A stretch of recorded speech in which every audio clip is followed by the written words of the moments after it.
Inshallah. Bismillah ar-Rahman ar-Rahim.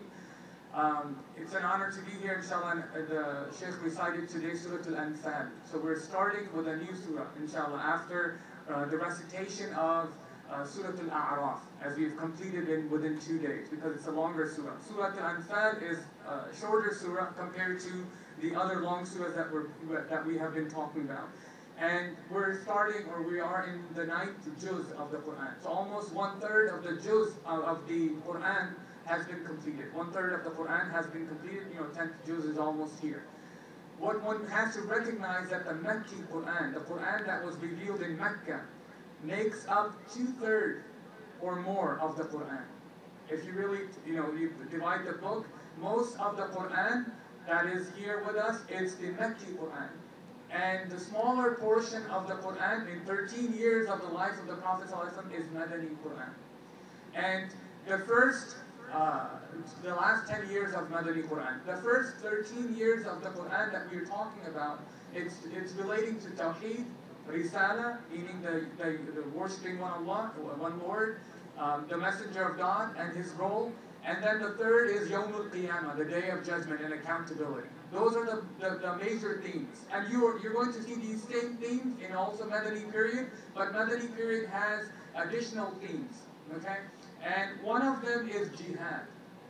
And now that you're scared and ready to walk away, right? Because if people hear the word jihad, they're like, oh, we're all confused. And that's why I wanted to remind the youth to pay attention, because it's very important that we recognize what we hear from outside and what's in the Quran. What's in the Quran, right? So you hear the word jihad. And this surah, Surah al-Anfal, it's all talking about, it's a commentary on the Battle of Badr. The Battle of Badr happened in the first year after Hijrah or so. And then this is the surah that's revealed after this battle. And this is the day, the Battle of Badr, that day is called Yawmul Furqan, the day of distinction, because the truth and falsehood has been made manifested, or has been made clear. And this is a day when Allah subhanahu wa ta'ala, He, instead of Muslims going over as to how they won the day, Allah subhanahu wa ta'ala reminds them and tells them to be humble.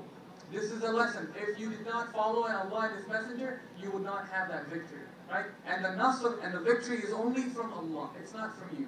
You don't do this. It's Allah. Why? Because Uhud, the next one when the Muslims would lose, they're taught the lesson. You thought that now that you're bigger and have the claims and more power and all this, that, you confused it and you thought you became arrogant, that now you can win. You don't need Allah. But rather it's Allah. Whether you are poor or ghani, it's Allah subhanahu wa ta'ala who provides victory to you.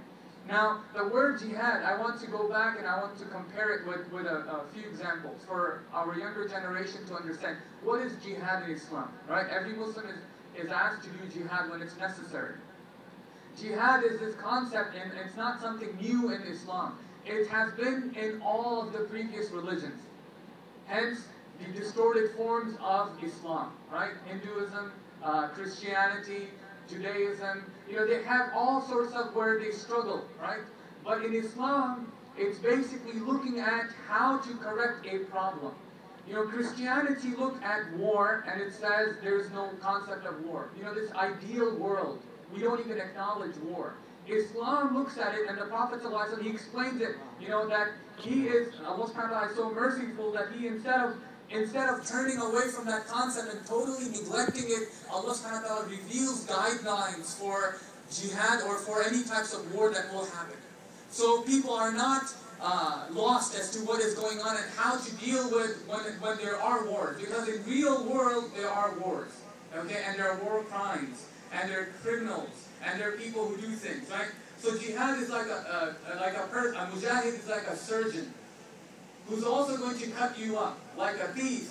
But a thief is a different guy. Bad intention, bad work. Surgeon, good intention, and positive work. He's going to bring your health back. Jihad is like that. The other example of jihad is just like being a policeman. You have a gun, and somebody else has a gun. Somebody else is doing something illegal, robbing a place. But you, with your gun, if you're a police officer, you're helping people.